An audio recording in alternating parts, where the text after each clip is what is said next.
Yo, are you ready for this review though? Okay, hold up. I'm not a sellout, okay? It's not sponsored by Disney. They just sent me this swag. I've been working with Disney and other studios for my social media, Instagram, Twitter. Go follow me on there at MexicanRuber. You see that I get stuff all the time. So time has come, my friends, to review The Lion King 2019 edition. Oh man. Alright guys, so before we get into details, I know you guys just want to know what I thought about the movie. So here it is, clear and quick, and then we'll get into some details for all those people who want to stick around. If you haven't yet, please hit that subscribe button. I got another video for Lion King coming out, and that's me interviewing the cast. I'm not a critic, I'm not trying to be a critic, it's just I'm just a dude who loves movies, okay, and want to tell you guys what I think about them. This right here, oh, this is a snack. This is a Timon and Pumbaa special, Dirt and Worms. Don't want the worms to get out. We'll put that to the side. Guys, 2019, The Lion King, coming out July 18th, July 19th. Director John Favreau,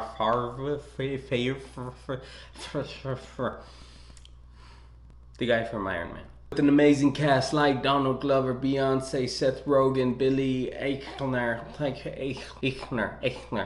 John Oliver, Keegan-Michael Key, Eric Andre, etc., etc., etc.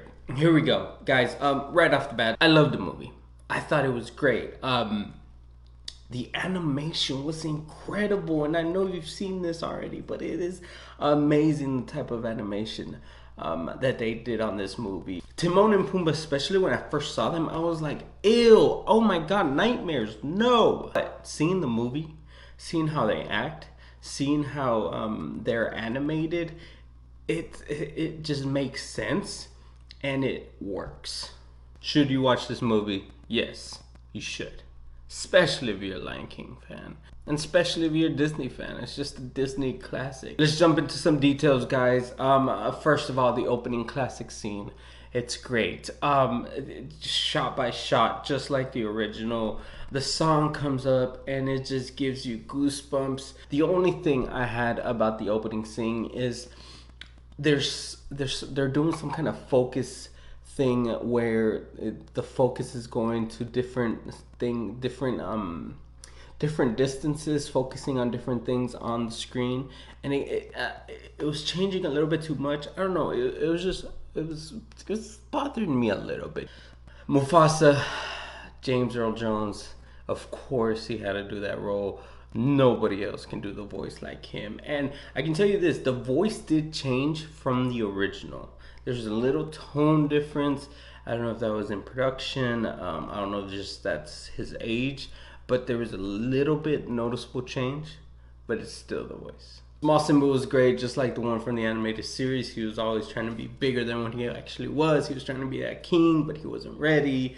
Same as the animated cartoon. It was great. Big Simba had great moments and just a beautiful animal. Donald Glover did a great job playing him, especially in the singing parts. I think that's when they stood out on the voice part of the acting. Other than that, normal talking and everyday stuff, you know, you wouldn't really know who was behind the voice. I mean, Beyonce and Donald Glover, it just, nobody really stood out in the voice acting. Like, nobody really, like, oh yeah, that's Beyonce, oh yeah, she did her own little thing to it. No, they were just like reading scripts. It wasn't anything special, it wasn't anything bad. I think it worked. But when they did sing, that's when you noticed, oh, that's Beyonce, oh, that's Donald Glover. Scar is a big part of the story and a big character in this story. And the voice is not 100% like the classic one, which was a really classic voice that Scar had.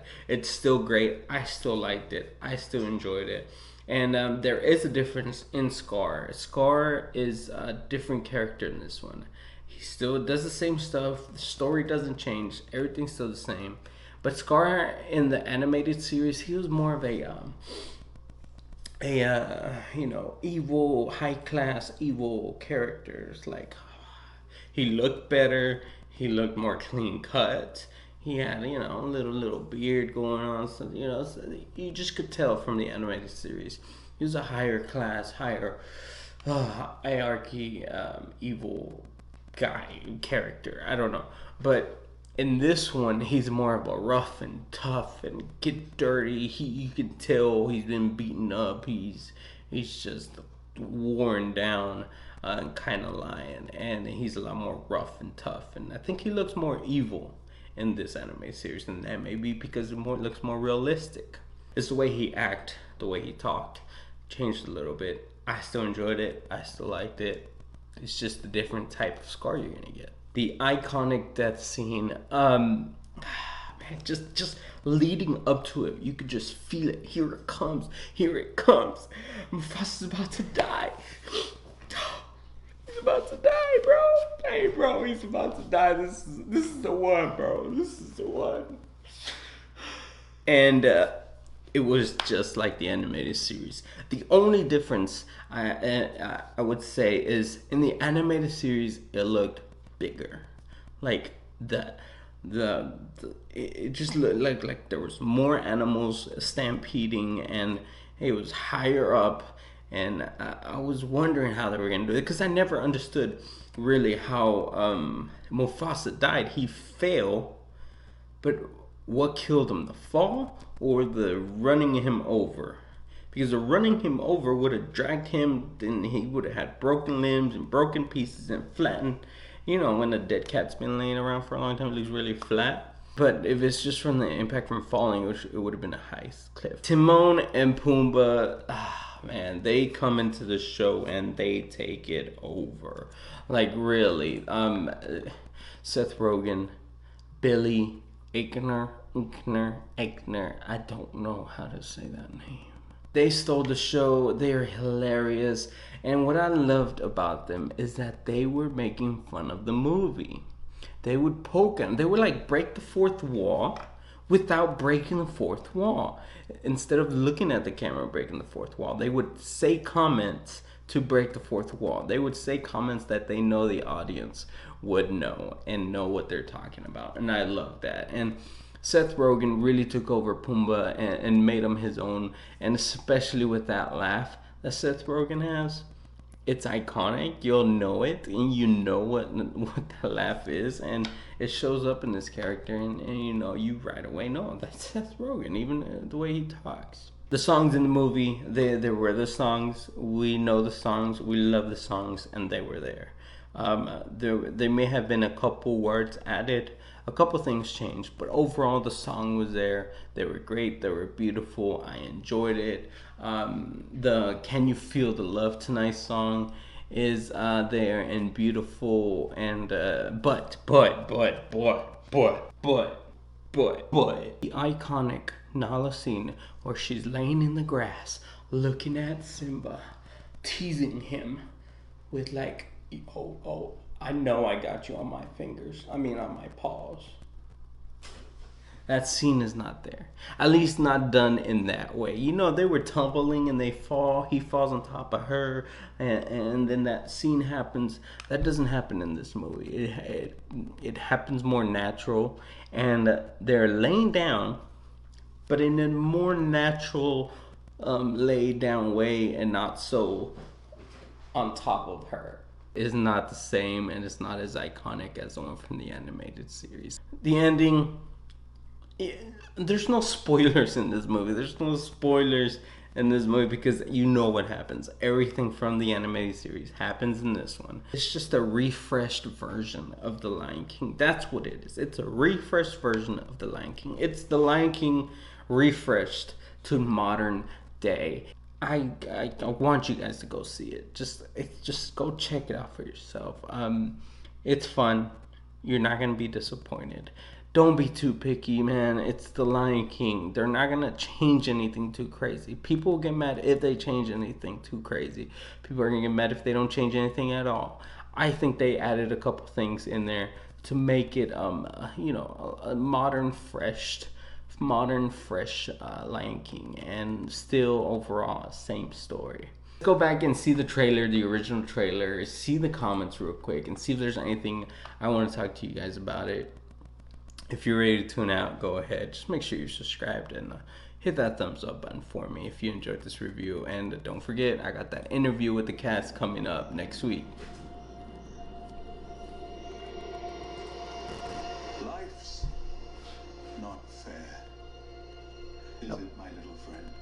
That voice is. Some are born to feast, others spend their lives in the dark. You know, at first I was a little disappointed that Scar didn't have the black mane, but I think it's in some shots. It's usually the front that doesn't look black, but the back, the side angles, it does look noticeably black compared to Mufasa's or Simba's. So you can tell the difference between the lions. Begging for scraps.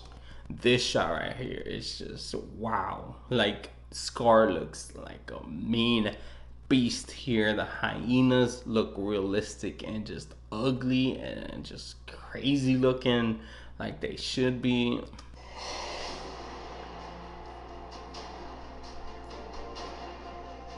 Everything you see exists together in a delicate balance.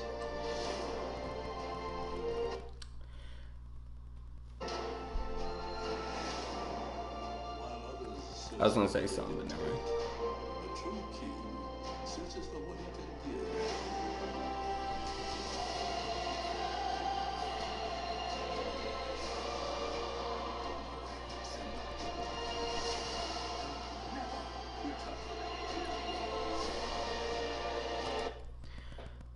The monkey, if he's even a monkey, I don't know what kind of monkey he is, but he wasn't as noticeable as the animated series. In the animated series, he was very noticeable, more happy, more crazy, more like it's more spiritual. He's not as a big character as he was in the animated series on this one. He has a couple moments, but not a lot.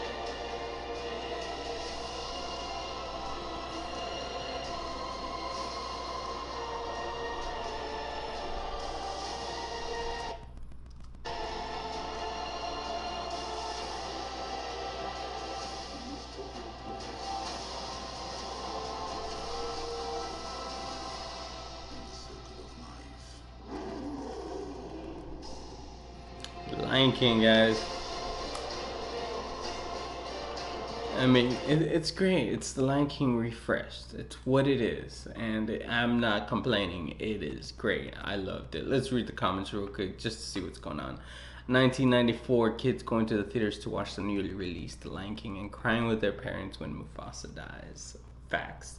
2019, adults going to the theaters that emotionally prepared themselves to see Mufasa again in such realistic graphics with their children.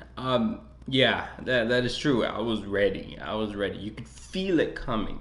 And it's not the graphics of him dying, there's nothing really to see. You see him falling and you see him dead. They don't show anything too crazy. Him being stumbled on or anything like that. Finally, a film in which you don't have to worry about spoilers. Facts. Like you know what happens.